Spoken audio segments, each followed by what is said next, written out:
அதாவது எப்படின்னாங்க, முன்ன காலத்துல பாத்தீங்கன்னாக்கா, இப்ப யாருமே வந்து அதாவது மேரேஜ் பண்ணுவாங்க. டிவோர்ஸ்னு போனது இல்ல. இல்ல டிவோர்ஸும் போறதுல ஒண்ணு, அது ஒண்ணு. ரெண்டாவது மேரேஜ் பண்ணிடுவாங்க. ஃபர்ஸ்ட் மேரேஜ் பண்ணுவாங்க, ரெண்டாவது செகண்ட் மேரேஜும் பண்ணுவாங்க. இப்போ பாத்தீங்கன்னாக்கா அது ஏன்னா பிகர் ஒவ்வொரு சாதிக்குள்ளேயும் ஒரு வழக்கம் இருக்கும். சாதியை கூட்டத்துல வச்சு பிரிஞ்சிருவாங்க. பிரியாமலையும் ரெண்டாவது மூணாவது மனைவியோட வாழ்ந்தவங்க மனைவின்னு சொல்லுவாங்க, மனைவி அப்படின்னு சொல்லுவாங்க. பட் மனைவி இருக்க மாட்டாங்க அவங்க. ஸோ எப்பவுமே லீகலா வர ஒய்ஃப் வந்து ஃபர்ஸ்ட் வெட்டட் ஒய்ஃப் தான்.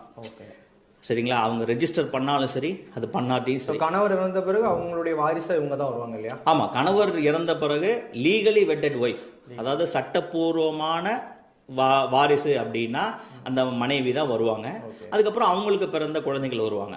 சரிங்களா? இப்போ அவங்க அப்பா அம்மாவும் வருவாங்க. இறந்தவர் இருக்காருன்னா இறந்தவரோட அப்பா அம்மாவும், இறந்துட்டாங்கன்னா ப்ரீ டிசீஸ்னு வருவாங்க, இல்லைன்னா எக்ஸிஸ்ட்னா இருப்பாங்கன்னு வருவாங்க. ஸோ அவங்க தான் லீகலைஸ் இருப்பாங்க. இப்போ செகண்ட் ஒய்ஃப் அப்படின்னா செகண்ட் ஒய்ஃப்னா